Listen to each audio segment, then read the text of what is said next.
Colegas, boa tarde a todos. Eu acredito que outros irão se integrar ao grupo, na medida em que essa atividade tiver andamento. Currículo permanente, direito constitucional, essa é a segunda atividade desse primeiro módulo.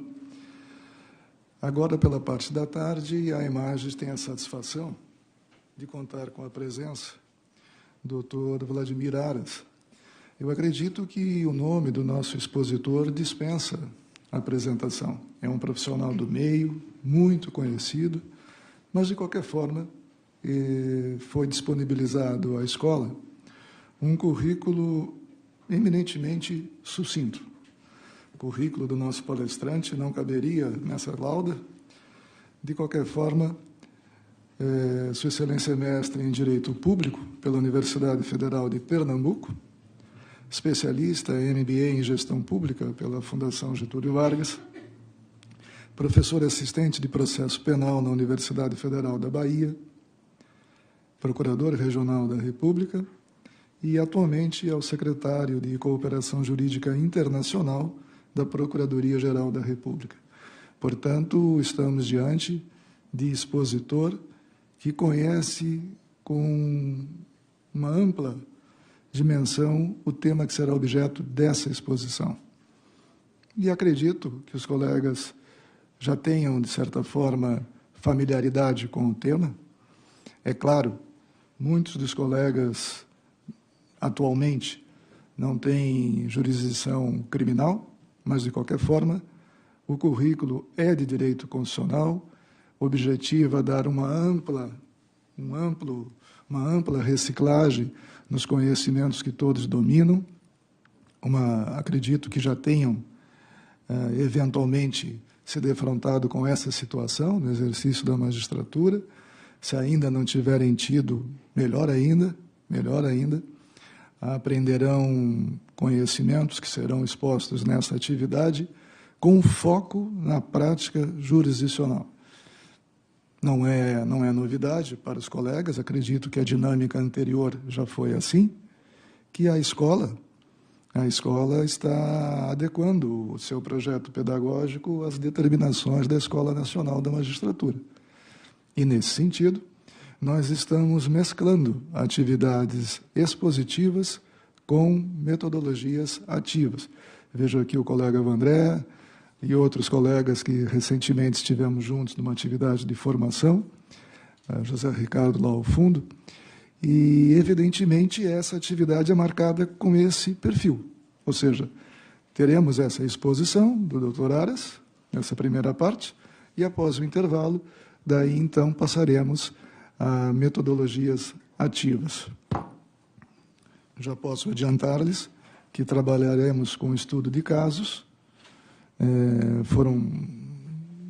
Foram concebidos 2 exercícios para os colegas poderem se aprofundar nesse tema, mas isso será objeto da continuidade dessa atividade após o nosso intervalo. Por isso, desde logo, renovando os agradecimentos ao Dr.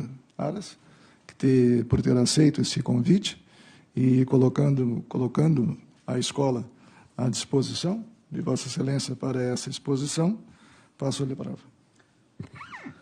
Obrigado, desembargador Vitor Laus. Agradeço a Imagens pelo convite, voltar aqui a Porto Alegre, e é um prazer sempre vir à 4ª Região, porque aqui eu tenho ótimos amigos, está ali o Marcelo Cardoso, e outros juízes daqui da 4ª Região, com quem eu tive a honra e o prazer de trabalhar quando eu entrei no Ministério Público Federal em 2003. Fui lotado em Foz do Iguaçu, depois atuei também em Curitiba, durante aqueles trabalhos do caso Banestado, perante o juiz Sérgio Moro, entre 2003 e 2006. Então, é realmente uma satisfação voltar aqui à minha região original, já que hoje estou lotado em Brasília, na Procuradoria Regional da 1ª Região. E eu lamento ter que voltar tão rapidamente, porque eu só vou ficar aqui apenas umas 7 horas. Cheguei às 10 e às 5 da tarde hoje já pego o avião de volta.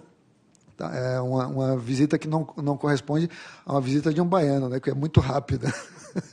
e deverei, então, aqui cumprir com vocês essa tarefa de conversarmos um pouco sobre os fundamentos constitucionais da cooperação jurídica internacional, especialmente nas questões probatórias, e trazendo aqui algumas perplexidades que nós temos visto desde o primeiro dia em que eu tive contato com a cooperação internacional, que foi neste local aí, onde Marcelo também trabalhou, que é Foz do Iguaçu.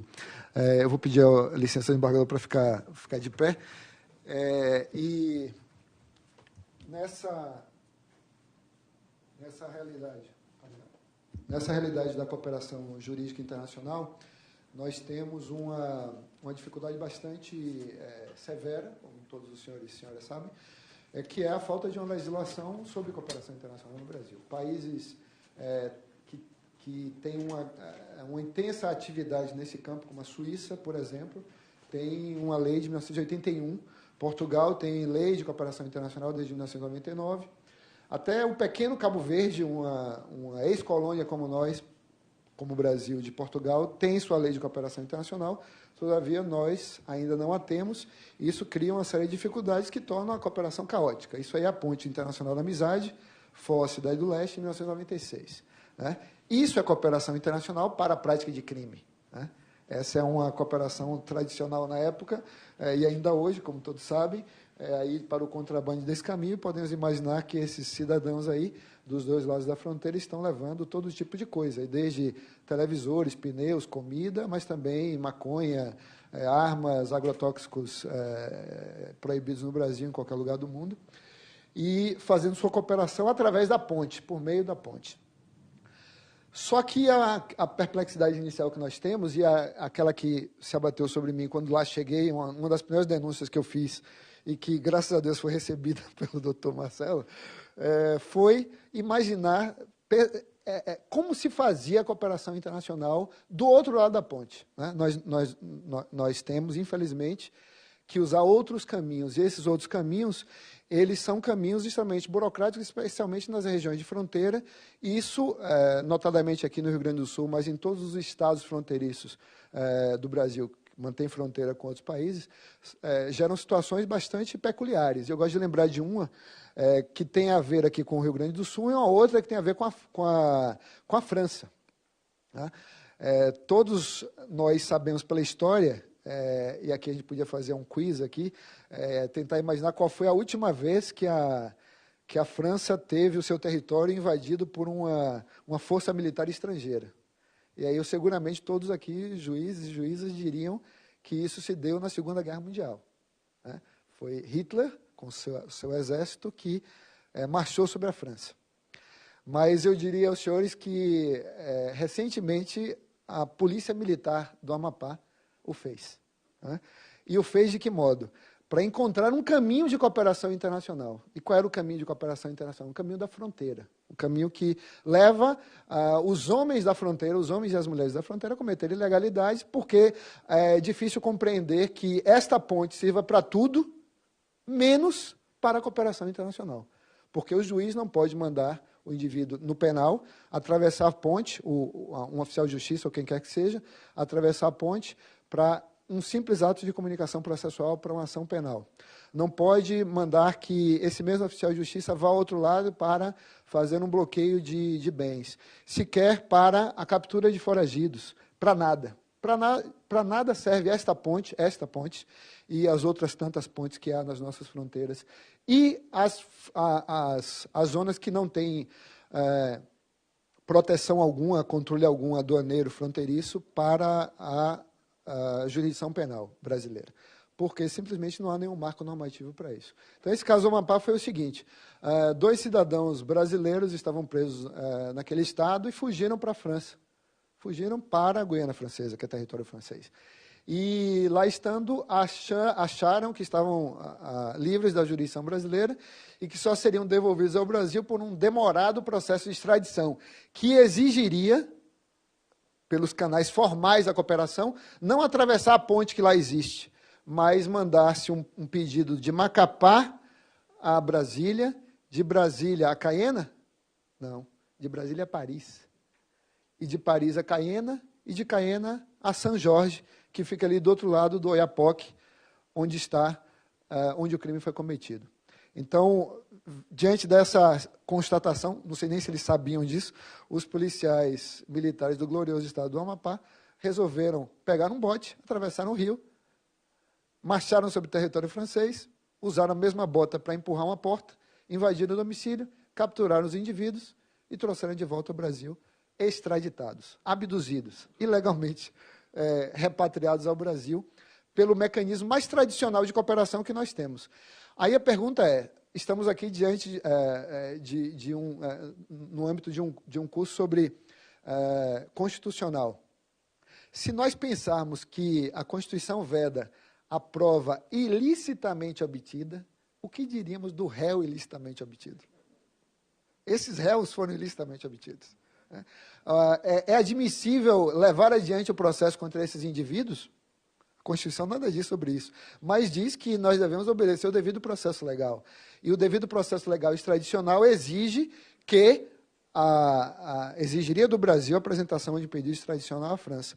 Essa questão ela pode parecer teórica, mas ela é concreta, porque, além de acontecer todo o tempo nas nossas fronteiras, esse tema já foi levado à consideração da Suprema Corte Americana, e em 3 casos, a Suprema Corte Americana disse que isso não vale.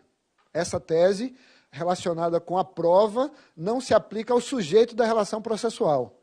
Ou seja, assim foi decidido num caso chamado Carr, escreve K-E-R-R, e no outro caso chamado Frisbee. Daí surgiu o nome doutrina Carr-Frisbee, em que a Suprema Corte Americana, naquele tempo do Velho Oeste, criou a ideia, criou o entendimento de que aqueles marshals americanos, xerifes, os caçadores de recompensa dos Estados Unidos, podiam invadir o território mexicano, que é sobretudo isso que acontecia, o território espanhol, antes de México ser independente, e trazer de volta foragidos.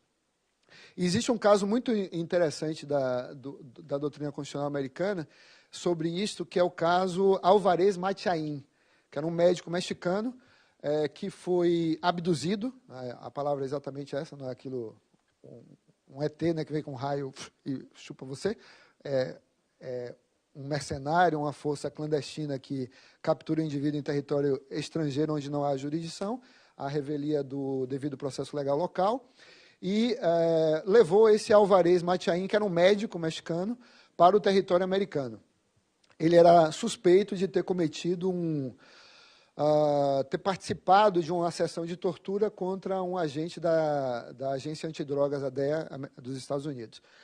E, em função desta sua abdução, a defesa dele alegou que ele não poderia ser processado legitimamente perante um tribunal qualquer dos Estados Unidos por ter sido ilicitamente obtido.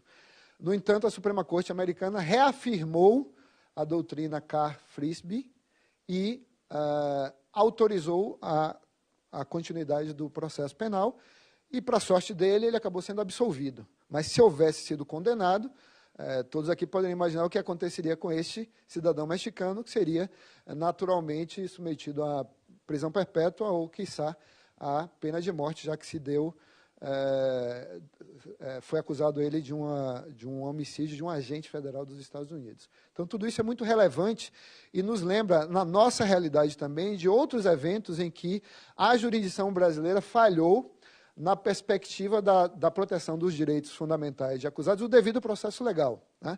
Extradicional é um dos temas mais importantes, porque a cooperação internacional serve para várias coisas, desde o singelo ato de comunicação processual, que pode ser simplesmente o oficial de justiça atravessar essa ponte para notificar alguém do outro lado, mas vai até o máximo, que é capturar alguém no estrangeiro e trazer essa pessoa para submetê-la a um julgamento ou para sujeitá-la à execução penal.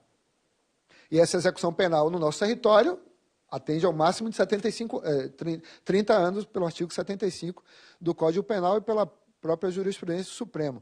Mas, em outros países, essa entrega ela pode significar a sujeição do indivíduo à pena capital, né? Então, no caso que eu gostaria de referir agora, é um caso muito conhecido, é o caso que acabou resultando numa produção cinematográfica. É um filme, não sei se já viram, este filme é bem interessante o roteiro, baseado em fatos reais, que é o filme Alpha Dog, macho alfa, digamos assim, né?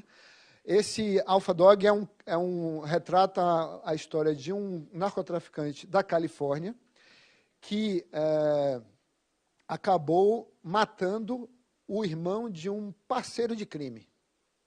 E esse camarada foge para o Brasil. No filme ele foge para o Paraguai. O diretor é Nick Cassavetes. Tem Sharon Stone, Bruce Willis nesse filme, é muito bom.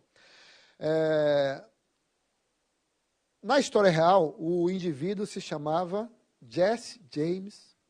Jesse James, com esse nome, parece que foi batizado para o crime, né? O nome do bandido do Velho Oeste americano. Jesse James, e o sobrenome também é esse, não é piada, Jesse James Hollywood. Foi parar onde? Hollywood. E aí, esse camarada foge para o Brasil e se esconde no Rio de Janeiro, usando o método tradicional de ocultação de criminosos. Todos aqui juízes sabem, quando nós capturamos alguém em território brasileiro fugido de outro país, o que é que ele tem quase sempre consigo? Um passaporte falso, né? Um nome falso. Esse indivíduo estava, portanto, procurado para extradição pelos Estados Unidos da América, né?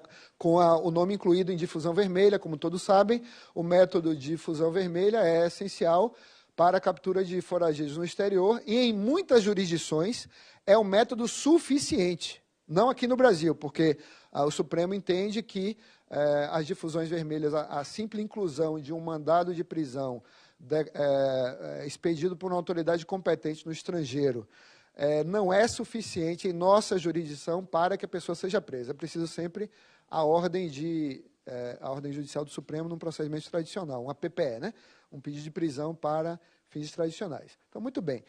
Existia essa pretensão ainda não concretizada extradicional americana, e a Polícia Federal identificou esse indivíduo no Rio de Janeiro, na cidade de Saquarema, cidade litorânea do Rio de Janeiro.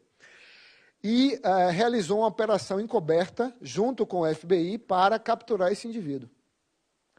E essa operação foi executada com autorização da Justiça Federal do Rio de Janeiro e com o ok, um parecer favorável do Ministério Público Federal, também no Rio de Janeiro. E o que se pretendia ali? Se pretendia fazer uma prisão para fins de deportação, porque o indivíduo estava em situação irregular no país, e assim foi feito. Ele foi preso com essa finalidade. Sabem que pode haver prisão para deportação ou para expulsão, que é uma prisão não extradicional, e que não pode ser utilizada em lugar dela, porque a Lei 6.815 proíbe expressamente, né, que a deportação e a expulsão sejam utilizados como sucedâneo de extradição, né, que existem diferenciais dos procedimentos, inclusive diferenciais que interferem sobre o patrimônio jurídico do indivíduo. Questões fundamentais sobre os direitos humanos, os direitos individuais da pessoa a ser presa e enviada ao exterior, seja por uma medida compulsória de deportação ou de expulsão, seja por uma medida cooperacional de processo penal constitucional, que é a extradição. O que é que aconteceu com esse Jesse James? Foi preso e foi, então, deportado para os Estados Unidos. Uma vez deportado para os Estados Unidos, ele chega no estado da Califórnia, Santa Mônica. A Califórnia tem pena de morte e prisão perpétua. Percebem já qual é a diferença do devido processo num caso e no outro? Então, na medida em que a jurisdição brasileira, todos os órgãos, a polícia, o Ministério Público e o Judiciário, permitiram que esse indivíduo fosse deportado em lugar de ser submetido a um processo tradicional, isso imediatamente, independentemente de nós sermos contra ou a favor da pena de morte, né? Eu, particularmente, sou contra a pena de morte, a favor da prisão perpétua, mas isso não importa. O que importa é o devido processo legal. Nesse caso específico, se ele houvesse sido extraditado, o que é que o Supremo teria feito? O Supremo teria dito, como diz há muito tempo, que o Estado estrangeiro requerente deveria estipular uma um compromisso, apresentaram um compromisso ao Estado brasileiro de que não aplicaria a pena de morte nem a uma pena executada superior a 30 anos em cárcere. Né? E isso não aconteceu. E não tendo acontecido, o que é que se deu com Jesse James? Ele foi condenado a pena de prisão perpétua. Então, a violação do devido processo tradicional, uma cláusula fundamental da nossa Constituição, mas não só dela, também do Pacto de São José da Costa Rica e do Pacto de Nova York de Direitos Civis e Políticos, repercutiu concretamente sobre o patrimônio jurídico desse indivíduo que, embora merecendo, até para quem assim entende, ser condenado à morte, foi condenado à prisão perpétua, a qual não deveria ter sido condenado se as regras do jogo tivessem sido obedecidas contra ele. Isso está acontecendo, talvez, uma situação semelhante exatamente agora, na primeira região, que é um caso que foi retratado no Fantástico, não sei se chegaram a ver, de duas cidadãs dinamarquesas que estão também respondendo ao processo, eu não consigo passar aqui, agora sim, respondendo um processo de deportação, prisão para deportação, perante, se não me engano, a Justiça do Pará. Né? E há um pedido de prisão para extradição do Reino da Dinamarca. Então, há uma coisa semelhante, guardadas as proporções, algo semelhante. Então, vejam, vendo casos assim, nós precisamos fazer uma reflexão dos caminhos da cooperação internacional. Né? Existem vários caminhos da cooperação internacional. Cooperação internacional, diferentemente do que alguns doutrinadores da área imaginam, ela não se estabelece apenas por uma via, que seria talvez essa ponte. Existem vários caminhos para eu chegar ao outro lado. Eu posso usar a ponte, se ela estiver funcional, eu posso nadar, se não tiver piranhas, jacaré, não sei lá onde é isso, posso usar um bote, uma lancha, um avião, uma corda daquela de um lado ao outro. Né? Existem vários meios de chegar ao outro lado. Alguns mais evidentes, outros menos evidentes. E a gente vai tentar analisar aqui esses meios que nos permitem alcançar a prova, sobretudo a prova, né? Sobretudo a prova do outro lado da fronteira, pensando sempre que o Estado tem que observar as regras do jogo, devido ao processo legal, esse é o mote inicial, mas sem cair no equívoco de imaginar que eu só posso passar por essa ponte. Há até quem diga, até um professor de universidade aqui do Rio Grande do Sul, que defende a ideia de que há um princípio da primazia da autoridade central, como se toda e qualquer cooperação internacional devesse ser feita sempre e exclusivamente pela autoridade central. Nós podemos ver que não é bem assim, e tribunais como esse aqui, o TRF4 e o TRF1, já têm decidido em sentido oposto a essa ideia. Então, aqui usar um exemplo dos vários modos que a cooperação internacional tem sido utilizada para alcançar finalidades legítimas e, obviamente, dada a dimensão desse caso, que este mês passado se tornou o maior caso de cooperação da história do Brasil, até pouco tempo era o caso Banestado, também aqui da 4ª Região, o caso Lava Jato, né, em que há uma intensa cooperação entre o Brasil, entre a Procuradoria-Geral Brasileira e a Procuradoria-Geral Suíça, e que começou em 2014, lá perante o juiz Sérgio Moro, com um pedido relacionado a Paulo Roberto Costa, ex-diretor da Petrobras, para obter documentos bancários de contas controladas por ele e seus familiares, e também para bloqueio de ativos naquele país, Suíça. Né? Esse primeiro pedido, hoje, representa isso. Isso aqui são dados oficiais do relatório de gestão apresentado pelo procurador-geral Michael Lauber no mês passado, em abril. Está disponível na internet. A Suíça hoje, no caso Lava Jato, tem 1.000 contas sob investigação. Valores bloqueados, $1 bilhão. Eles falam em francos suíços, mas é quase a mesma coisa, né? Em francos suíços e dólares. E valores repatriados ao Brasil, $250 milhões. Só para vocês terem uma dimensão desse número, nos 10 anos anteriores ao caso Lava Jato, ou seja, nos 10 anos de 2004 até 2014, por que a gente pega esses 10 anos? Porque em 2004 foi criada a Autoridade Central Brasileira da Cooperação, que é o DRCI, a principal, né? A PGR, que também tem uma atividade nesse campo, foi criada como é hoje, em 2005. Né? Então, nesse cenário de pedidos de cooperação internacional iniciados em 2014, a gente está assim agora. Isso é o caso Lava Jato no mapa mundi. Né? Vejam se é possível que nós trabalhemos numa realidade como essa, uma realidade que tem profundas implicações no processo penal e, por conseguinte, no direito constitucional, sem um marco normativo claro. No entanto, isso tem sido feito com um marco normativo vem ali alguns artigos apenas da Constituição, o artigo 4º da principiologia da cooperação, o artigo 5º sobre extradição, aí só tem 4 casos de extradição nesse grupo, do artigo 102 da competência do Supremo, do artigo 105 da competência do STJ, do artigo 109 da competência dos juízes federais em rogatórias e homologação de sentenças estrangeiras, e só, porque aquele 181 não serve para nada. Eu não sei nem de onde saiu a cabeça, da cabeça de quem saiu aquele 181 da Constituição, que é bem esquisitinho. Então, o marco normativo depois da Constituição é o Código de 1941, 42, CPP. Um pouco o CPC, porque o CPC não é inteiramente aplicável à matéria penal, e o resto são atos infralegais.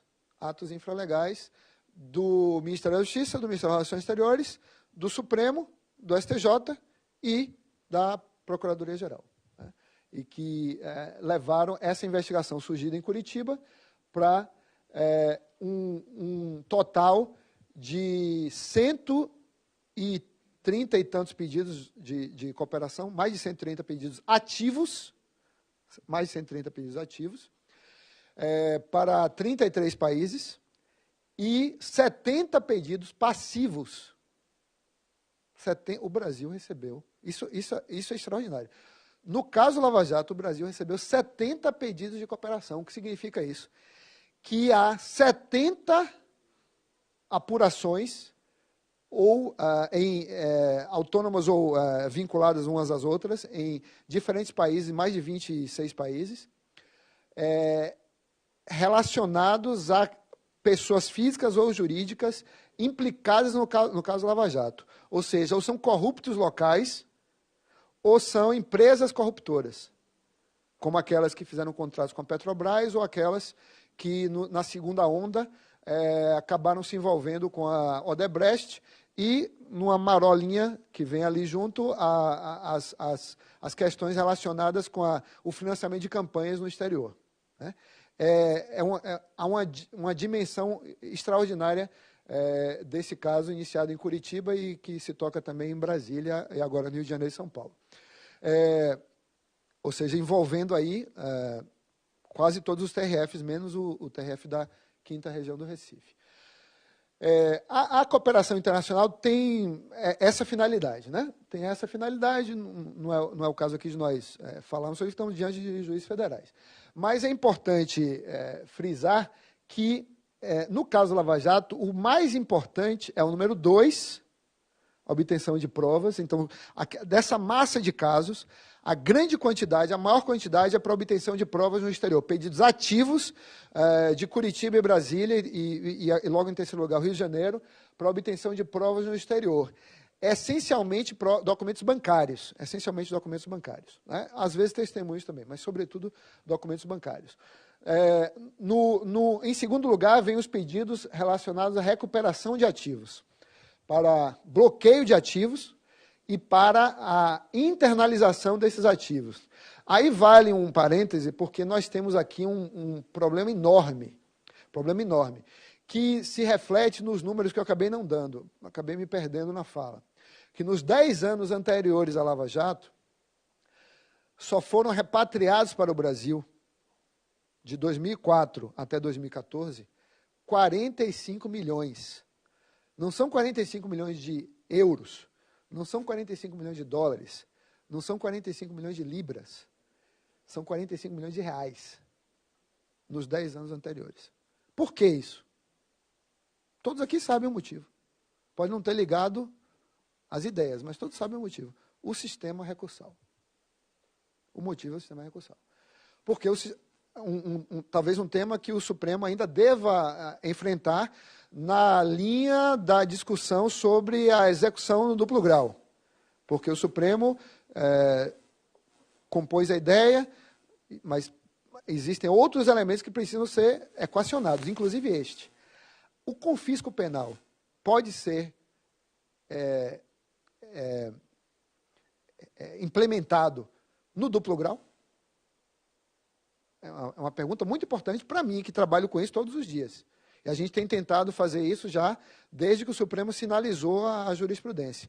Mas ainda não conseguimos vencer nenhum caso no exterior, né? Levando a nova posição brasileira para o exterior para convencer esse país de que nós já podemos repatriar. Por que a gente não conseguiu convencer ninguém ainda? Na verdade, a gente não conseguiu convencer sequer o governo, o Ministério da Justiça, de que a tese é boa, porque o Supremo ainda não disse isso claramente. Embora, para mim, me pareça muito óbvio. Se eu posso executar a pena privativa de liberdade, por que não executar o efeito patrimonial automático dessa condenação, que é muito mais facilmente reparável do que a prisão. Porque se o indivíduo for preso, eu reparo como? Economicamente. Se eu confiscar o patrimônio dele, como é que eu reparo? Economicamente. E aí é uma reparação de mesma essência, de mesma natureza, né? Muito mais justo e equânime. Então, esse caso da recuperação de ativos é um problema crucial do nosso sistema processual. Nós só tivemos este número ridículo, porque é ridículo mesmo, porque são 45 milhões, não da Justiça Federal do Estado do Paraná, mas de toda a Justiça brasileira. Toda, estadual e federal, eleitoral e militar penal. Toda a Justiça brasileira em 10 anos. Só foram repatriados 45 milhões de reais. Aí, em 2015, nós conseguimos melhorar um pouquinho esse número fora da Lava Jato com a repatriação daquele caso Rocha Matos. Voltaram 20 milhões de dólares. 20 milhões de dólares, só uma repatriação já ultrapassou todo o resto dos 10 anos anteriores, né? Mas a Lava Jato levou esse número à atmosfera, né? À estratosfera. E isso redunda nesse número de 255 milhões por agora, porque nós vamos ter repatriações vindo em breve, novas repatriações vindo em breve. O terceiro segmento de cooperação internacional importante, depois de obtenção de provas e recuperação de ativos, é a captura de foragidos. Existem 4 pedidos de extradição em curso na Lava Jato, um para o Uruguai, 2 presos no Uruguai, caso simples, extradição tradicional, sem nenhuma complicação, né? São cidadãos brasileiros, um deles é o Juca Bala, o operador do ex-governador Sérgio Cabral. Temos aqui, em Portugal, um sujeito chamado Raul Schmidt, que é português. Já percebem qual é o problema. E, na Espanha, um cidadão chamado Rodrigo Tacla Duran, que é espanhol. E surge de novo o problema. A gente olha para a nossa Constituição e lê o quê? O Brasil não extradita nacionais. Um princípio basilar da cooperação internacional, aliás, não da cooperação internacional, me corrijo, um princípio basilar do direito internacional público é a reciprocidade. E do direito cooperacional é também a reciprocidade. Se eu não posso oferecer reciprocidade, o que é que o Estado estrangeiro me dirá, ainda que ele possa extraditar os seus nacionais, e pode extraditar. A Espanha extradita nacionais. Portugal extradita nacionais. Está na Constituição portuguesa que Portugal extradita cidadãos portugueses em situações em que eles estiverem envolvidos em crime organizado, em terrorismo. E, internamente na Europa, em qualquer caso. Então, é o estudo da entrega, né? Não o Instituto da Extradição, o Instituto Interno da Entrega dentro da União Europeia, dentro dos 27, antes 28. Agora, fora da União Europeia, Portugal pode extraditar para esse tipo de crime. Então, esse cidadão está denunciado em Curitiba por crime organizado. Portugal o prendeu. Por quê? Porque o Brasil prometeu reciprocidade assim. Uma reciprocidade uma reciprocidade limitada, relativa. Porque qual foi a lógica que nós adotamos? A tese é da PGR. A tese foi a seguinte: se o Brasil não extradita nacionais, se é verdade que o Brasil não extradita nacionais, porque a Constituição proíbe, o Brasil extradita, sim, brasileiros naturalizados. E Raul Schmitt, na lógica brasileira, é um cidadão português naturalizado. E, de fato, ele adquiriu a nacionalidade portuguesa posteriormente. Então, nós fizemos essa tese jurídica, e essa tese foi acolhida lá. O processo tradicional começa com um aval da Procuradoria-Geral da República e depois do Ministério da Justiça, e então é que vai para o Judiciário. E aí, esse procedimento foi acolhido pelo Tribunal da Relação em Lisboa, foi autorizada a extradição, a defesa recorreu, a Superior Tribunal de Justiça de Portugal invalidou a decisão por um motivo, uma questão formal, e voltou para a relação em Lisboa. A relação em Lisboa autorizou novamente a extradição, considerando válida a reciprocidade oferecida pelo Brasil. E agora o caso está para julgamento de mérito definitivo no STJ português. Né? Essa é a situação. Na Espanha, uma situação muito parecida. O cidadão é espanhol, mas a Espanha tem uma regra de extradição mais ampla do que Portugal. Então, ele está em prisão domiciliar, aguardando a decisão de Madrid. Mas tem um caso que todos conhecem, que não é Lava Jato, que é o caso Rick Pisolato, que é o filho temporão do mensalão. É o último dos mensaleiros a ser levado à execução penal, porque logo em setembro de 2013 ele fugiu do Brasil para a Itália. E fugiu por onde? Por essas terras. Né? Passou aqui pelo sul e, como vários dos criminosos brasileiros, usam as fronteiras pouco policiadas e pouco fiscalizadas para alcançar o Uruguai, alcançar a Argentina, como fez recentemente esse Guilherme Longo, o camarada que matou o enteado de 3 anos, padrasto, cuja prisão foi exibida no Fantástico tem 2 domingos, né? E sempre é esse o caminho, é um caminho muito fácil. Foi o mesmo caminho de PC Farias, para quem não lembra, o famigerado PC Farias também fugiu aqui pelo sul, aproveitando que essa coisa que os europeus inventaram do espaço de Schengen, né? Que não tem, você entra em Portugal e sai na Hungria sem nenhum controle fronteiriço, a gente já tem aqui há muito tempo, né? Que você entra na Patagônia e sai no Caribe, Caribe venezuelano, sem nenhum controle. Né? Então a gente não tem inveja dos europeus por isso, né? Por espaço de Schengen. A gente tem o nosso espaço de Schengen aqui muito, muito mais extenso, inclusive. Né? E aí o cidadão Pisolato fugiu por aqui, foi parar na Itália, e chegando à Itália, usou de sua nacionalidade italiana. Antes disso, ele falsificou o passaporte do irmão, usou o passaporte do irmão morto. Tirou em Santa Catarina. Na verdade, estava se preparando para a fuga, que ele criou até a nova persona do irmão. Né? Votou, declarou imposto de renda, foi um arquiteto mesmo. E aí esse camarada foge para a Itália, e lá tenta se beneficiar da nacionalidade italiana. Na época, isso foi setembro, foi logo quando o procurador-geral Janot assumiu, ele me chamou para trabalhar com ele, e quando se deu a prisão em fevereiro de 2014, eu disse ao procurador-geral, vamos extraditá-lo. E aí ele disse ok, e aceitou a minha sugestão. Pediu ao Supremo, e logo que foi divulgada a peça, eu fiquei assim, numa situação muito, muito difícil, porque o ministro Celso de Mello deu uma entrevista no Globo dizendo que era impossível a extradição, que era um pedido inócuo, esse pedido de extradição, porque a Itália não daria não permitiria a extradição de um seu nacional. Na verdade, o artigo 26 da Constituição italiana admite a extradição de nacionais. E exige, todavia, que haja uma base convencional, e essa base convencional é o tratado bilateral ou um tratado multilateral, porque normalmente em cooperação nós nos valemos da base bilateral, vulgarmente chamada de EMILATES, né? Não só o EMILATE americano, mas qualquer brasileiro-americano, mas qualquer tratado bilateral pode ter esse nome MLAT. Mas também os tratados multilaterais subsidiários. Um exemplo, Brasil e Alemanha não tem tratado bilateral em matéria penal.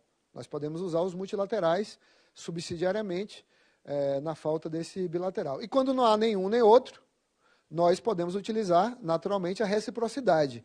Reciprocidade desde que o país a admita, porque nem todos os países admitem reciprocidade. O Brasil admite. Modelo de civil law, europeu continental. Mas países de common law não admitem. Não admitem reciprocidade. Só com base convencional. A não ser que haja esquemas regionais específicos, como na Commonwealth, né, da Comunidade Britânica das Nações. Então, Pisolato alegou exatamente isso. Eu não posso ser extraditado porque eu sou brasileiro, ou porque eu sou italiano.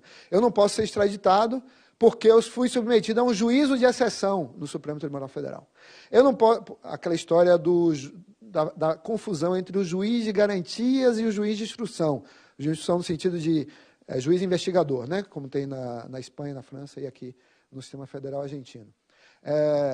Diziam lá que o ministro Joaquim Barbosa, como dizem agora de Moura, que era o juiz investigador e não um juiz. Né? 2, 3, 4, 5 ou 6 argumentos, e aí então um argumento substancial, que não era aquele da nacionalidade. Tampouco era o argumento da reciprocidade, porque havendo a base convencional, e havia o Tratado Bilateral Brasil-Itália, ítalo-brasileiro de 1989, bastava que a Itália aceitasse a reciprocidade que nós podíamos oferecer. E que reciprocidade nós podíamos oferecer? Nenhuma. Nenhuma. E o que é que nós oferecemos? Foi o primeiro pedido de extradição do Supremo. Antes desse, houve uma ocasião, que foi o caso PC Farias, e que o Supremo teria como pedir a extradição, mas acabou não pedindo porque ele foi extraditado antes, foi deportado antes pela Tailândia. O próprio PC Farias foi deportado da Tailândia. Né? Então, foi o primeiro pedido ativo de extradição da história do Supremo. Qual foi, então, a promessa que nós fizemos? O PGR e o ministro da Justiça, na época, que era o ministro José Eduardo Cardoso. Vamos dar um jeito. Qual era o jeito? Ver o que é que a Itália, quais são as medidas dentro do ordenamento jurídico brasileiro que podem ser adotadas em proveito da Itália. E aí a Itália aceitou esse compromisso. E, curiosamente, em um sentido contrário ao que todo mundo imaginava, porque todo mundo imaginava que a Itália diria: vocês não extraditaram Cesare Battisti, terrorista condenado na Itália por homicídios, extraditado pela França, foragido, extradição confirmada pela Corte Europeia, e o Supremo autorizou a extradição e o presidente Lula, na época, nos últimos dias do governo, não fez a entrega. Todo mundo imaginava que a Itália criaria problemas. Mas o que é que nós dissemos lá, a PGR? A PGR disse: olha, Battisti é um grão de areia nesse universo. Porque nós demos a vocês, por exemplo, Tommaso Busquetta, em 1984. Para quem não lembra, Tommaso Busquetta era um mafioso chamado Capo de Dois Mundos, que foi mafioso na Itália, na Europa e na América. E quando foi extraditado do Brasil, em 84, para a República Italiana, ele se tornou colaborador da operação do Ponte Máfia na Sicília, colaborador de Giovanni Falcone e de Paolo Borsellino. E foi esse um dos eventos fundamentais para a prisão de Salvatore Totorrina, que era o chefe da Cosa Nostra, em 1993. E foi também esse o elemento determinante para que, em maio de 1992, Giovanni Falcone tenha sido assassinado, explosão da Via Capati, e, logo em junho do mesmo ano, Paolo Borsellino tenha sido também explodido no massacre da Via D'Amelio. Então, essa história italiana tem muita ligação com a cooperação internacional do Brasil em 1984 para a extradição desse Tommaso Busqueta, que foi depois enviado, reextraditado para os Estados Unidos, e lá também se tornou colaborador da Procuradoria dos Estados Unidos em Manhattan, para lutar contra a máfia local. Então, tudo isso mostra essa interação entre o direito internacional, o direito constitucional nosso e o direito constitucional estrangeiro. Né? E aí, Pisolato, para fechar a história, apresentou um argumento fatal para a tese dele, que não era nenhum desses, como eu dizia. Não era nem reciprocidade, falta dela, nem o fato de ele ser nacional italiano. Era o fato de o nosso sistema carcerário ser desumano, cruel e degradante. Pelo fato de o Brasil, o Estado brasileiro, violar repetidas vezes, a Convenção das Nações Unidas de 1984 contra a tortura e outros penas ou tratamentos cruéis, desumanos ou degradantes. E violar, da mesma forma, a Convenção Americana e, da mesma forma, o Pacto Internacional de Direitos Civis e as declarações da ONU e todas as declarações sobre tortura, etc.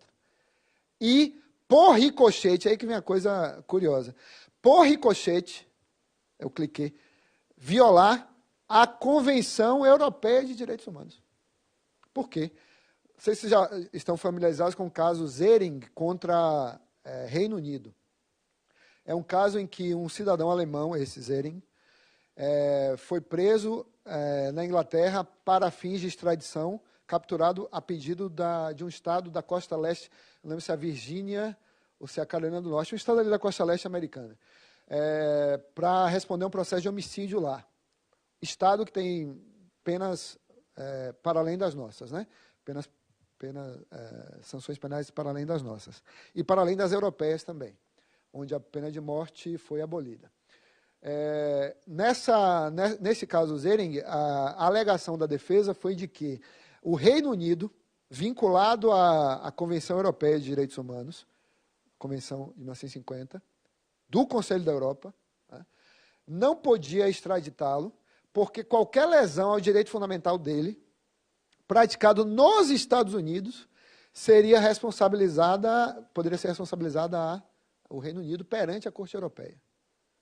Então, o Estado europeu é responsável não só pelos seus súditos, cidadãos seus ou da União, mas também pelos estrangeiros que ali estejam e que, eventualmente, uns e outros estejam passíveis de entrega a uma jurisdição terceira. E que, nessa jurisdição terceira, esse indivíduo possa ser submetido a uma violação de direitos humanos. Previsto na Carta Fundamental, vocês sabem que a Inglaterra não tem propriamente a Constituição, ou nos documentos equivalentes e nos tratados que vinculem aquela jurisdição.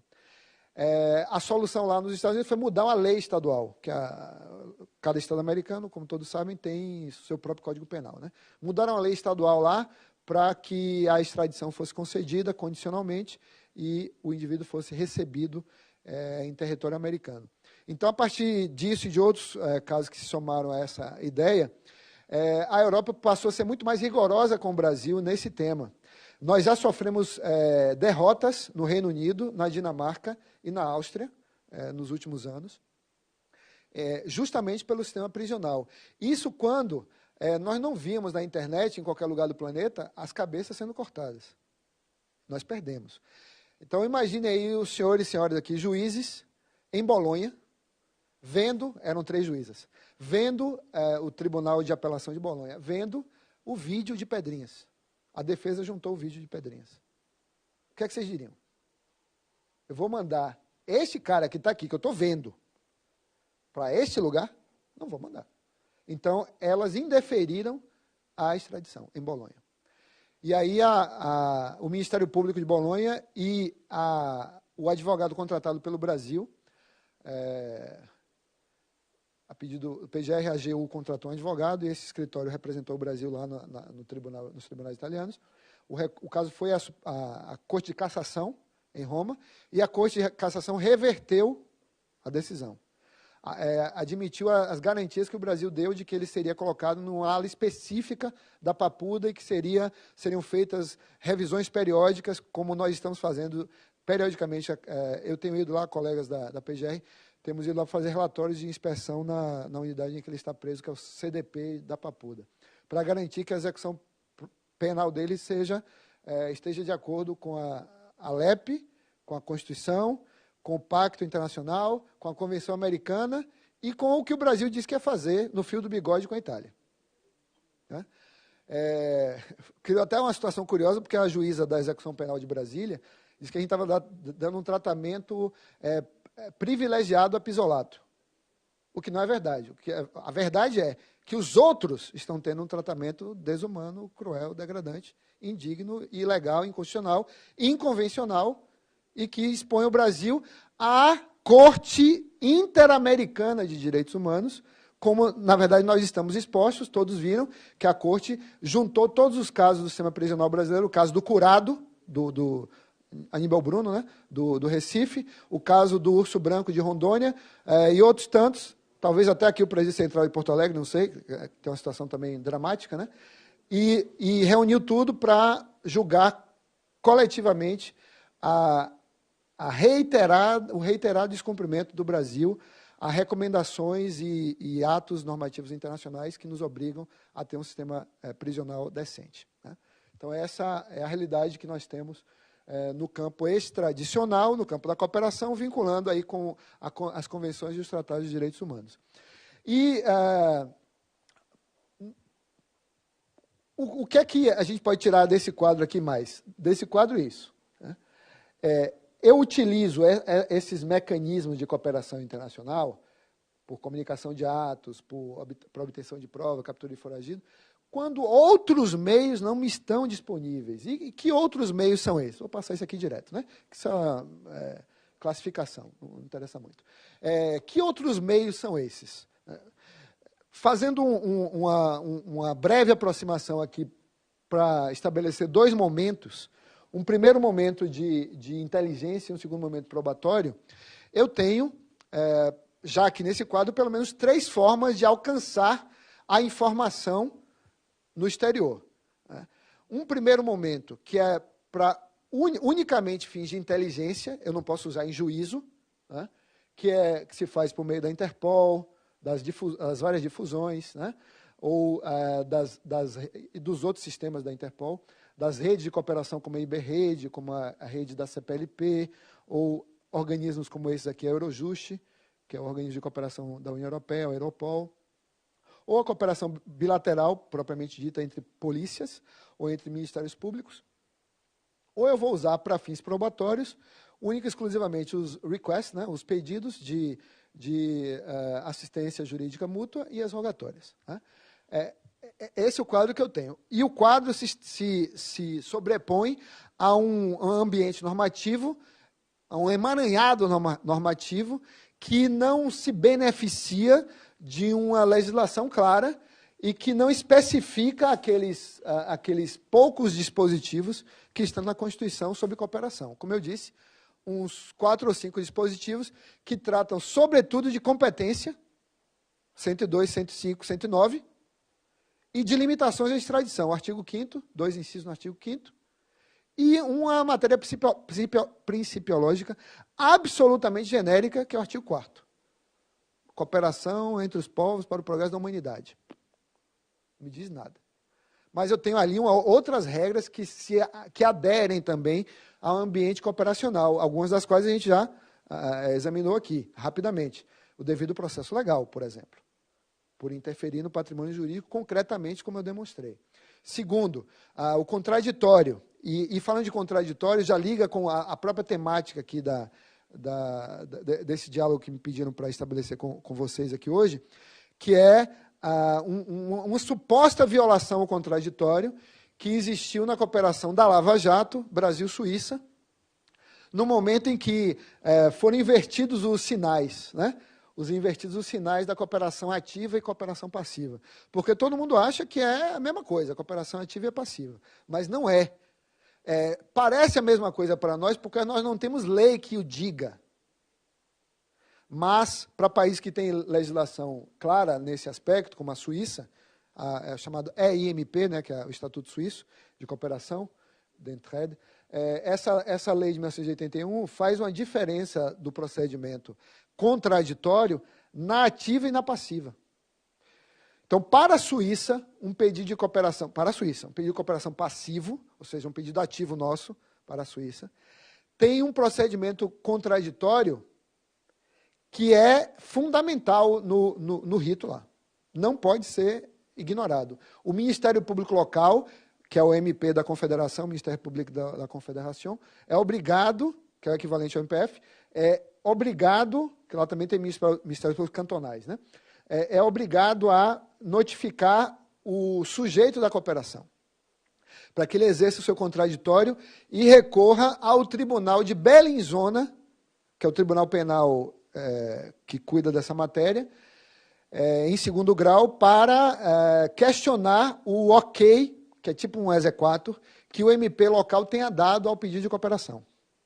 Já na cooperação ativa, isso não existe. Então, vejam qual é a lógica aí da tese que foi estabelecida no caso Lava Jato. Se a Suíça manda um pedido ativo para o Brasil e junta nesse pedido provas, essas provas, para que embasam o pedido ativo suíço, para que um juiz federal aqui no Brasil possa dar uma busca e apreensão, para que um juiz aqui no Brasil, federal, possa conceder uma interceptação telefônica, ou uma quebra de sigilo bancário, uma medida qualquer que dependa de cláusula de reserva de jurisdição. Essas provas, elas não podem estar relacionadas a um pedido passivo do mesmo país que já tenha sido tramitado para lá. Porque isso seria um bypass, isso seria, como se diz lá na Bahia, um signal, né? Dá um jeitinho, dá a volta. Né? Não pode. Então, foi essa a discussão que se estabeleceu, porque quando a Suíça mandou para cá provas, num pedido ativo suíço ao Brasil, tem vários pedidos ativos suíços ao Brasil, não foi só esse, o MPF já havia pedido as mesmas provas num pedido que para a Suíça seria passivo. E aí então se misturou o procedimento, prevalece para eles o procedimento passivo. Então o contraditório teria que ser dado. E aí então, vocês devem ter acompanhado na imprensa que o Tribunal Suíço disse o seguinte: é ilegal o procedimento adotado pelo MPC, e eu determino que o MPC repita o procedimento. Esse procedimento foi repetido lá, e aí, enquanto isso, aqui Moro dizia, vou manter as provas, porque o Tribunal Suíço não as invalidou, mandou estabelecer um processo de convalidação da prova. Então, aquela prova ficou, digamos, num limbo, né? Num limbo ali. Enquanto o procedimento era convalidado na Suíça, ela continuava aqui encartada nos autos. E aí, uma vez concluído o procedimento lá, foi offshore por offshore. Ravinsur, etc. Né? Lembro o nome dessa. Essas offshores foram notificadas, exercendo o contraditório, e aí, então, a mesma prova foi validada lá, e, portanto, a transmissão convalidada aqui. E aí, esses documentos serviram para a condenação de Marcelo Odebrecht. E isso tudo resultou na delação depois dele próprio e da empresa Odebrecht, que é minha conterrânea, né? Então, é uma coisa da qual não dá para ter muito orgulho, né? Então, voltando a esse tema aqui, essa correlação entre o marco constitucional, que é bem restrito, mas traz influxos importantes, né? Os vetores do devido processo do contraditório importantíssimos. Com os tratados é que constitui o cerne da cooperação internacional hoje no Brasil, na medida em que, em termos de leis, só a 6.815 e uma outra menos relevante, e no âmbito dos códigos, relevante mesmo só o CPC. E o CPP perdeu utilidade. Né? E aí, uma série de portarias, súmula, etc. Mas no âmbito convencional, consideremos os sistemas de direitos humanos, de proteção de direitos humanos, e também os vários tratados de cooperação internacional.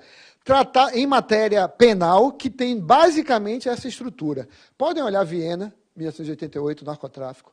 Podem olhar Palermo, 2000, crime organizado. Podem checar em Mérida, 2003, corrupção, ou nos correlatos como Convenção de Barbados Interamericana sobre Terrorismo, ou na Convenção de Financiamento do Terrorismo das Nações Unidas, de 1999, ou nas regionais europeias, vão identificar esta estrutura. Preocupação com a harmonização do direito penal, uma aproximação do direito penal, para quê? Qual é a lógica? Para que uma determinada conduta grave seja crime, não só aqui, mas também lá. Isso aconteceu, a gente conversava antes aqui de começar, sobre a guerra contra as drogas. Um dos marcos normativos desse regime global contra as drogas é a Convenção de Viena de 88 e a Convenção de 61. Né? São marcos normativos que levaram os países a criminalizar o tráfico de drogas. Então, está ali a harmonização do direito penal, para que em toda parte seja crime isto ou aquilo, para condutas graves recriminadas por toda a sociedade global. A especificação da jurisdição, para além, às vezes, do nosso artigo 7º. Então, muitas vezes haverá regras para estimular os países a fazerem o que nós fizemos em 84, com a reforma da parte geral, instituindo ali princípios claros de jurisdição extraterritorial, com fundo convencional, né? Para estender a jurisdição criminal do país para além de suas fronteiras em temas de regimes globais de proibição. Narcotráfico, tráfico de pessoas, tráfico de armas, tráfico de animais silvestres, bens culturais, cibercriminalidade, escravidão, etc, etc, etc. Um terceiro vetor é a aproximação do processo penal. E essa aproximação do processo penal, perceba, ela não decorre apenas do elemento convencional penal. Decorre, sobretudo, antes das regras do artigo 14 do Pacto Internacional de Direitos Civis e do 7º e 8º da Convenção Americana de Direitos Humanos, que estabelece aquelas garantias mínimas para o acusado, as garantias do acusado no processo penal e também dos outros sujeitos processuais, mas notadamente do acusado. Então, a aproximação do processo penal nesse modelo de garantias mínimas, mas também a aproximação das ferramentas de persecução criminal, entre elas, citaria aqui por todas, duas: colaboração premiada e programas de proteção a sopradores de apito, apitadores, whistleblowers. Lanceur d'alerte, né, como dizem em francês. O whistleblower na Convenção de Mérida, a colaboração premiada nesta e também na Convenção de Palermo. São mecanismos da investigação e do processo penal que são recomendados e exigidos, na medida em que são normas convencionais, dos países signatários. E o quarto vetor é a cooperação internacional. Nesses textos, e aí o quadro fica muito claro, em Viena, 88, Mérida e Palermo, a cooperação internacional ganha um ou mais artigos muito detalhados para que a cooperação internacional se perfaça. E se perfaça sobre o quê? Sobre a base da dupla tipicidade que foi instituída já no âmbito da harmonização global do direito penal. Porque se eu digo assim, vocês têm que criminalizar isto e aquilo, eu estou criando condições para as medidas mais intrusivas de cooperação internacional que só se consumam na medida em que haja uma dupla incriminação devido àquela gradualidade dos requisitos que deriva da doutrina de Polimene e também de Juarez Tavares e Raul Servini, aqui do vizinho Uruguai. Então, a cooperação internacional é facilitada daqui para acolá, porque aqui essa conduta é crime, aqui também é. Tá? E aí nós temos uma primeira cogitação, que é saber em que medida esses tratados têm valia imediata.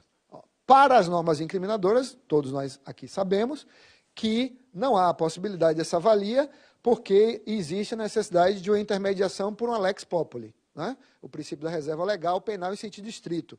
Embora tratados sejam leis federais, eles não são leis federais leis penais em sentido estrito. Então, portanto, eu preciso de uma lei penal incriminadora. Mas no campo do processo penal, e aí a lição vem dos anos 40, na verdade vem dos anos 30, né, porque o Código entrou em vigor ali logo no início dos anos 40, o processo penal ele pode ser informado diretamente pelos tratados. E isso não é nenhuma coisa difícil de perceber, porque o Supremo faz isso toda hora quando julga extradições. O Supremo aplica, por sobre a lei extradicional brasileira, a norma especial, que é o tratado. E é, aliás, exatamente o que diz o artigo 1º, inciso 1º do CPP. Diz o quê? Este código regula as normas aqui do processo penal na jurisdição brasileira, ressalvadas as disposições dos tratados. Por que ressalva as disposições dos tratados? Em função do princípio da especialidade normativa, né? Aquele do conflito, não a outra especialidade que é muito específica da cooperação internacional. E aí ressalva por quê? Porque o julgador, os senhores e as senhoras, podem aplicar diretamente, nessa perspectiva, a norma convencional. A norma, como faz o Supremo, por exemplo, quando aplica a regra do tratado Brasil-Estados Unidos, ou Brasil-Suíça, ou Brasil-Itália, ou Brasil qualquer país, num procedimento tradicional qualquer. Né? E aí o tema ele acaba se espalhando nessas duas direções, eu já abordei, e centrando nossa atenção aqui na questão da licitude da obtenção da prova, é importante que a gente reflita rapidamente aqui sobre o papel na cooperação ativa e passiva de cada um dos atores processuais, mais especificamente os juízes federais, que são mencionados expressamente na Constituição, e estão tanto na passiva quanto na ativa, diferentemente dos juízes de direito e dos juízes militares em matéria penal e dos juízes eleitorais em matéria penal, que só participam da cooperação ativa. Isso aqui com aquela ressalva da execução penal em transferência de condenados. Né? Então, o juiz federal está em todos os campos aqui, está em todos os campos. E no campo, do ponto de vista da legitimidade, está o Ministério Público, que atua perante essas autoridades judiciárias, mas também a curiosidade do nosso modelo é que também se admite, em alguma medida, a atuação da polícia, dos delegados de polícia. Isto com a ressalva de que alguns tratados não admitem. Então, alguns países que têm tratado com o Brasil não admitem pedidos feitos por delegados de polícia. Só restringem autoridades juízes e do Ministério Público. Né? E isso aqui tem toda a importância, por quê? Por um dos temas que tem me incomodado já há algum tempo, e eu tenho insistido, escrevi até um artigo sobre isso, que é sobre a competência federal na cooperação passiva. Né? Não dá tempo da gente falar de tudo aquilo ali, mas eu quero frisar aqui embaixo, esse tema aqui da competência federal em crimes extraterritoriais, né? Que é uma tese que nós lá na Secretaria de Cooperação Internacional abraçamos, e felizmente o colega Douglas Fischer, que estava aqui há pouco, também o fez na nova edição do seu CPP Compatelli. Na 9ª edição, ele já acolhe essa tese. Depois dei uma conferida lá, da competência federal em crimes extraterritoriais. Porque hoje são poucos casos julgados pelo STJ de crimes praticados inteiramente fora do Brasil. Inteiramente fora do Brasil. Não estamos falando de crimes à distância, mas sim de crimes praticados exclusivamente em território estrangeiro. E que chamariam a jurisdição brasileira, essa jurisdição se tornaria apta pela aplicação do artigo 7º da jurisdição extraterritorial incondicionada, do inciso 1º, ou da incondicionada do inciso 2º. Ou, desculpe, da incondicionada do inciso 1º, da condicionada do inciso 2º. Situações em que um brasileiro ou qualquer outra pessoa cometa um crime contra o interesse brasileiro, chamaria aqui de interesse, no exterior. A hipótese mais comum é de um cidadão brasileiro cometer crime no exterior. Tem um caso antigo que é bem conhecido, que é o caso Márcio Scherer, cidadão gaúcho, foi para os Estados Unidos e lá se envolveu num negócio mal explicado com um cidadão paraense, num hotel em Nova York, Hotel Waldorf Astoria, e acabou matando era um empresário paraense. E aí, Nova York, né, não passava ainda Law and Order, mas o cara podia imaginar o que aconteceria com ele em território americano. Né? Iria para Rikers, né, aquela ilha-prisão terrível lá, igual a Presídio Central aqui. E é mesmo, o prefeito está para fechar o Rikers, porque a coisa lá está feia. E esse camarada foge para o Brasil e os Estados Unidos mandam o caso para cá. O sujeito é processado onde? No Rio de Janeiro.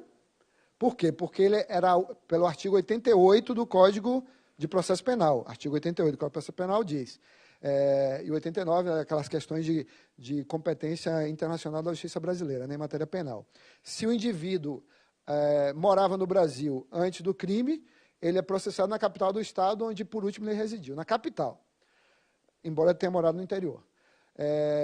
Se ele nunca morou no Brasil, é na capital da República. Essa regra foi escrita quando? Em 1940, 39, 40, o Código é de 41, entrou em vigor em 1º de janeiro de 42. Anos 30. Anos 30, se estivéssemos aqui nos anos 30, quantos juízes federais existiriam aqui nessa sala? Nenhum. Nenhum.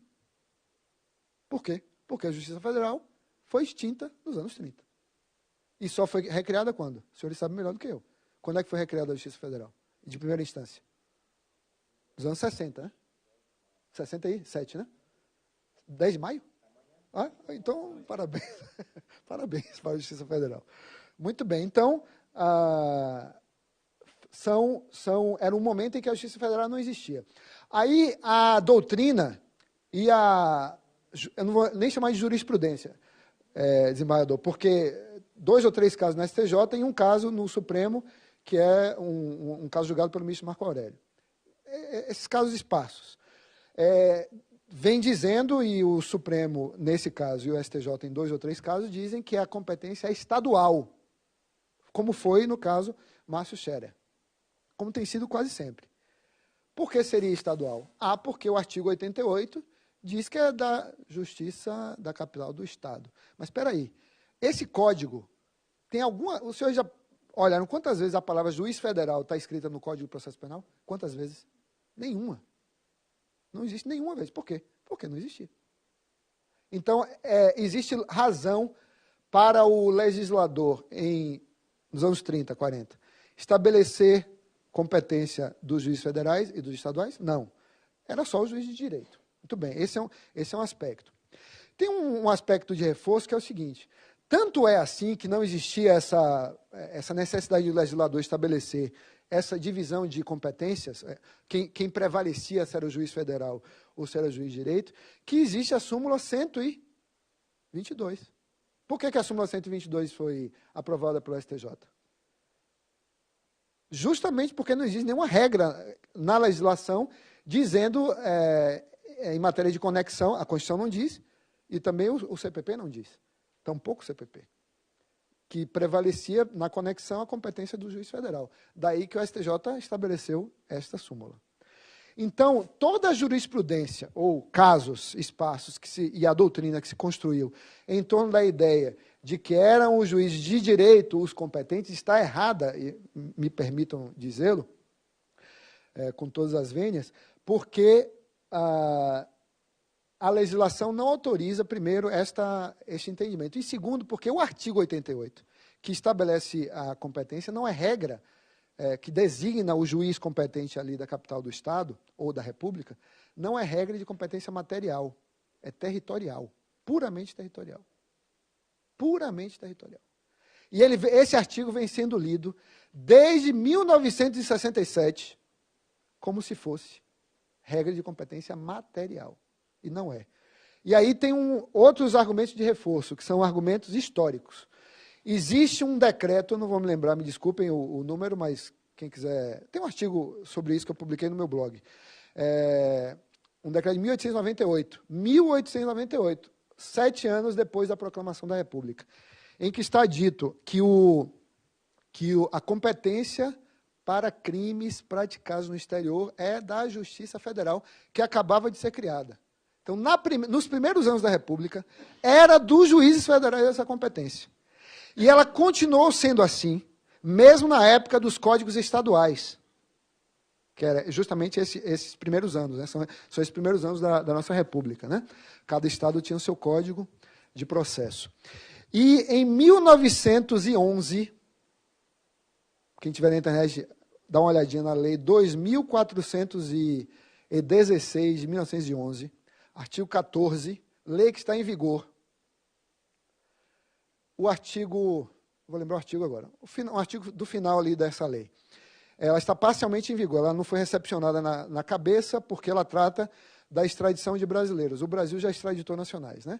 Essa lei tratava disso e de temas de competência, exatamente quando o processo fosse ser feito aqui, crimes praticados no exterior, para julgamento no Brasil. Essa lei repete o decreto de 1898 e dá competência aos juízes federais.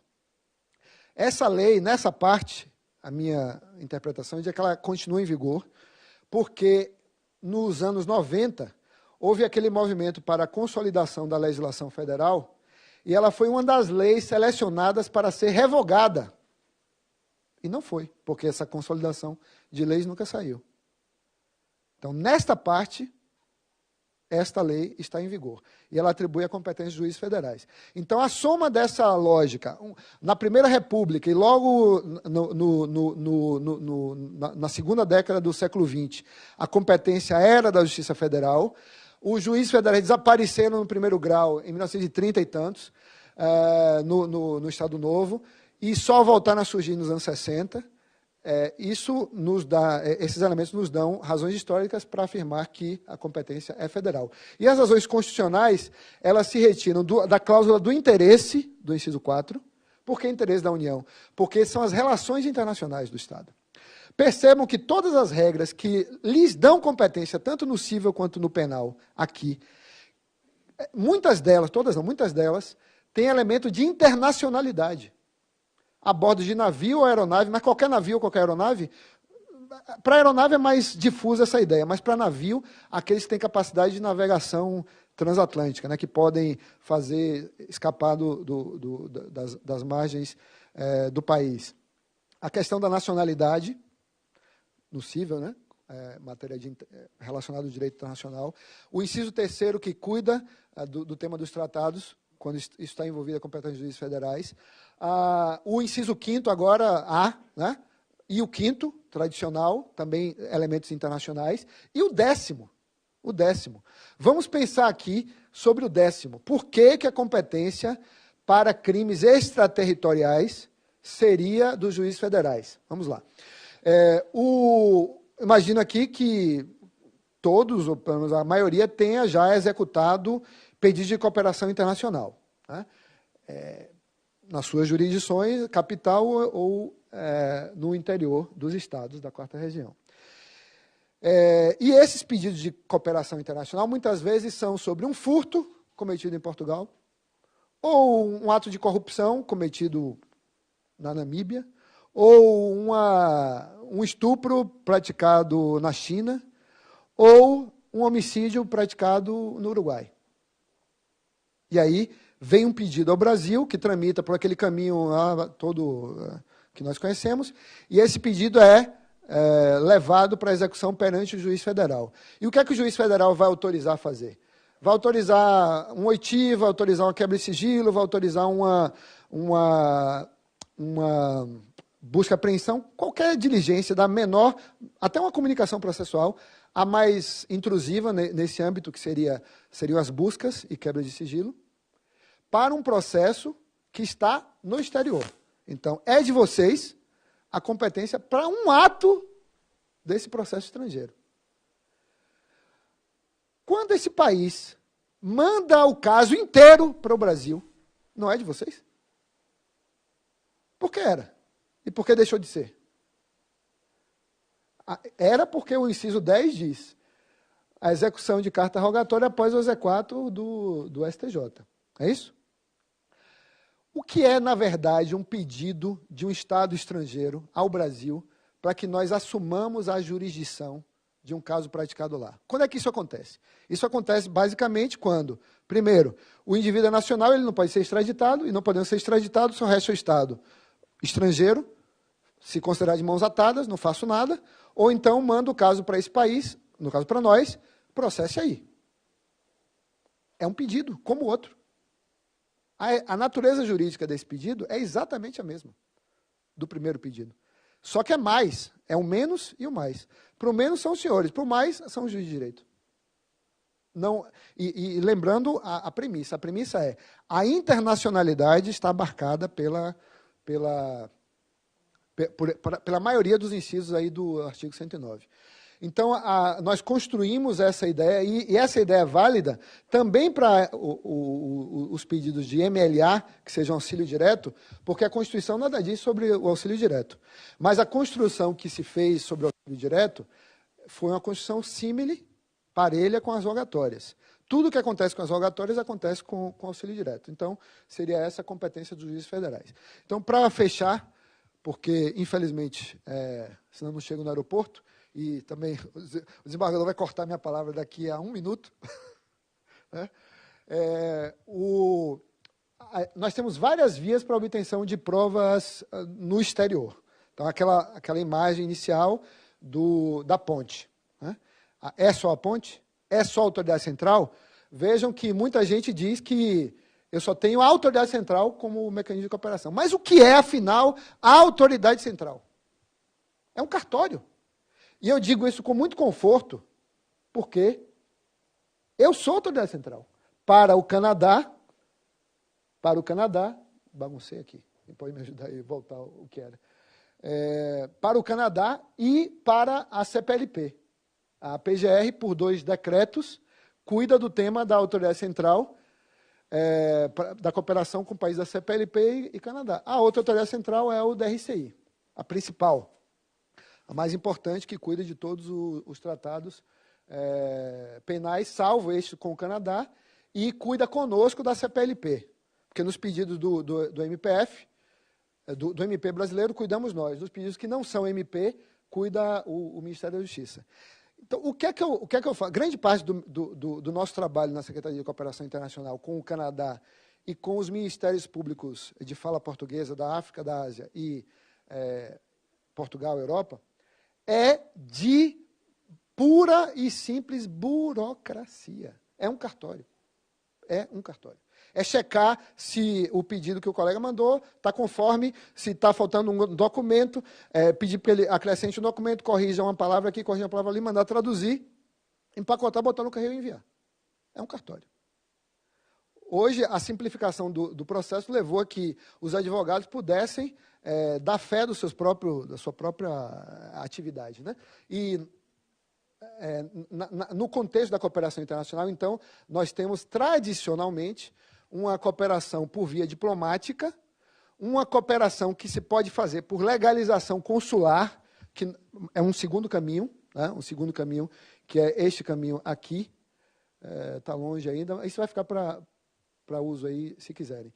Esse caminho da legalização documental consular, que está baseado num decreto do ano passado, mas que é um decreto que revogou uma regra semelhante que existia de 1980, um decreto do ministro Hélio Beltrão, da desburocratização. É um decreto, aliás, que foi utilizado no caso Banestado. Nós utilizamos esse decreto no caso Banestado, para legalização documental de papéis que vieram dos Estados Unidos. Então, há essa possibilidade aí de legalização. O terceiro mecanismo é a legalização por apostila. Com a entrada em vigor da Convenção da Apostila, qualquer documento público, e aí a observação é essa, qualquer documento público cai na Convenção da Apostila de 61, vale em mais de 100 países.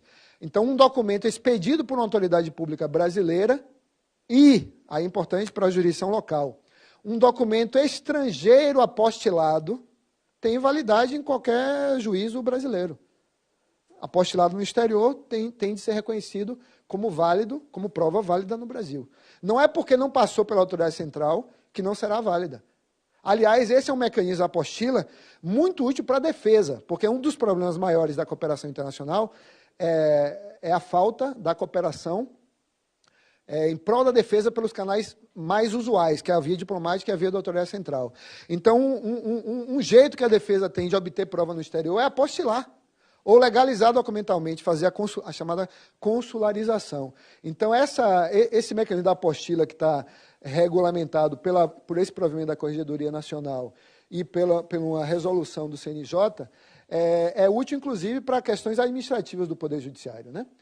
Não só para questões probatórias do exterior para o Brasil na perspectiva da defesa. Poderia ser utilizada também pelo Ministério Público, porque, vejam, o artigo 1º da Convenção claramente se identifica também documentos provenientes do Ministério Público que podem ser apostilados. Então, a realidade é um pouco mais complexa do que muitos autores querem fazer ver, como se só este fosse o caminho. Porque, por exemplo, um caminho para onde nós podemos ir no futuro é o caminho da cooperação direta, em estrito senso, que é o ambiente europeu da União Europeia. Um procurador ou um juiz em Portugal, em Lisboa, pode conversar diretamente, transitar diretamente documentação, provas, com um juiz na Romênia, ou um procurador na Romênia, né? E vice-versa. Não ainda esse o nosso quadro, mas tenderá a ser se o ambiente Mercosul se fortalecer. Cooperação direta transfronteiriça, também uma realidade em outras zonas do globo, na Escandinávia, no Caribe, de certo modo na América Central, mas não aqui, salvo em algum sentido para a cooperação civil, mas não para a cooperação penal. Nós não temos nenhuma possibilidade de cooperação direta transfronteiriça. Eu tenho de passar, como naquele exemplo, por Paris para chegar a São Jorge. Eu não posso atravessar do Oiapoque para lá, como também não posso passar do Chuí para o outro Chuí, lá no Uruguai. Cooperação direta em caso de urgência. Não tenho tempo de analisar, mas nesse caso específico, existe um episódio no caso Lava Jato, que é o episódio Duque, em que o MPF utilizou perante o juiz Moro prova direta transferida pela Suíça ao Brasil, e essa prova depois foi referendada, chancelada pelo canal formal. Então, em caso de urgência, em que não é possível esperar a burocracia, que às vezes demora 5 dias, 10 dias, às vezes demora 1 dia, mas eu não tenho como esperar 1 dia, é urgente. A prova vai perecer, o indivíduo vai fugir, eu tenho que usar uma prova direta, porque hoje com o WhatsApp, com o Telegram, com o e-mail, a gente consegue uma prova muito rapidamente, né? E essa urgência pode justificar, e esse caso é um caso muito bom, que mostrou a utilidade disso, o caso Duque, a utilização dessa prova de urgência. Nós temos situações em que simplesmente a cooperação internacional é dispensada, porque a internalização voluntária do acusado, ele próprio como sujeito, ou pelo acusado, quando o que ele traz é a prova ou são os valores. Então nós temos também, em outros casos, mas no caso Lava Jato, situações em que o indivíduo estava rastreado, existia pedido de prisão, mas ele não foi preso para a extradição. Ele se viu cercado, falou, é melhor voltar. É melhor voltar, e voltou voluntariamente. Aquele cidadão que era advogado do André Esteves, o do banco, é um exemplo disso. O próprio Ike Batista é um segundo exemplo, né, de pessoas que voltaram, se entregaram voluntariamente porque cercados pela cooperação. Existem situações em que o acusado também, ele traz a prova voluntariamente, e a gente não vai exigir que se utilize o mecanismo de cooperação internacional para o acusado, que tem à disposição da prova, internalizar o próprio dinheiro dele, ou que está livre lá, não está bloqueado, ou para ele internalizar um documento do qual ele dispõe, que esteja num cofre ou em algum lugar, num computador, em algum lugar do planeta. Outro exemplo, a dispensa de cooperação por uso de mecanismos migratórios. Vou dar uma situação que aconteceu na fronteira, o já mencionado Roger Abdelmaci. Ele foi capturado no Paraguai, mas não foi extraditado do Paraguai para o Brasil. A divisão de migrações do Paraguai,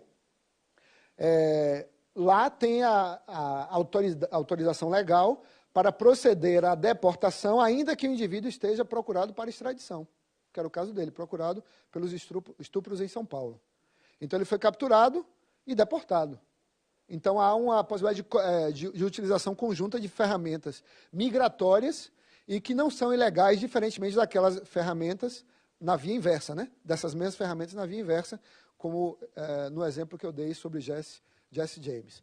Uma outra situação é a dispensa de cooperação por assistência de terceiro, como se deu no caso BlackBerry, também da Lava Jato, como se dá toda hora nos casos de cooperação, não é de cooperação, de obtenção probatória, através de provedores de internet ou provedores de aplicações de internet, como o Facebook, que tem a prova mantida num computador no exterior, que pode nos dar dados cadastrais, metadados e, às vezes, até dados de conteúdo, que tem um nível de proteção muito maior.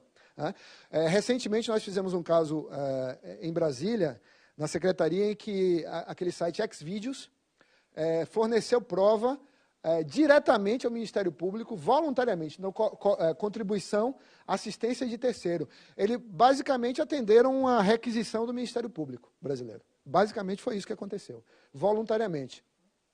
E, por fim, a cooperação direta por comunicação espontânea. Eu vou fechar com isso aqui, porque aí eu faço a menção ao TRF-4, que tem...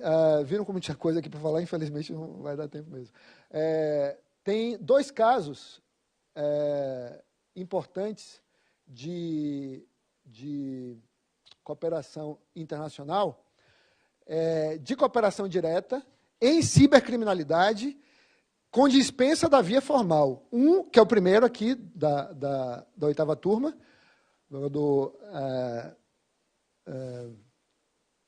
Paulsen, que é o relator, se não me engano, e esse outro da primeira turma, que foi influenciado pela decisão daqui. Porque nós soubemos do caso do TRF1, e aí nós informamos ao colega, e ele utilizou esse julgado aqui, que diz isto, né? Provas recebidas das autoridades norte-americanas por não terem passado pelas vias apropriadas. Houve impugnação da defesa, no caso Podolsky, né? E aí as provas em questão enquadram-se na figura do fornecimento espontâneo de provas, previsão de comunicação direta, documentos recebidos por intermédio dos agentes diplomáticos independem de autenticação. Então, isso é um exemplo de cooperação direta chancelado pelo TRF4 e que também se vê no caso aqui da Operação Dark Code, que é um caso de cibercrime. E nós temos um outro caso recente, que é também da região, que é o caso hashtag, decisão de José Grey, em que ele identifica ali que não existe nenhuma ilegalidade no caso de a investigação, não importa se a investigação foi ou não iniciada por um memorando vindo diretamente do FBI para a Polícia Federal, não importa. Porque esse tipo de informação espontânea, ela não necessariamente passa pelo canal de cooperação internacional. Então, pessoal, muito obrigado e me desculpe pela correria. O material fica aí à disposição e eu também fico à disposição de todos. Muito obrigado.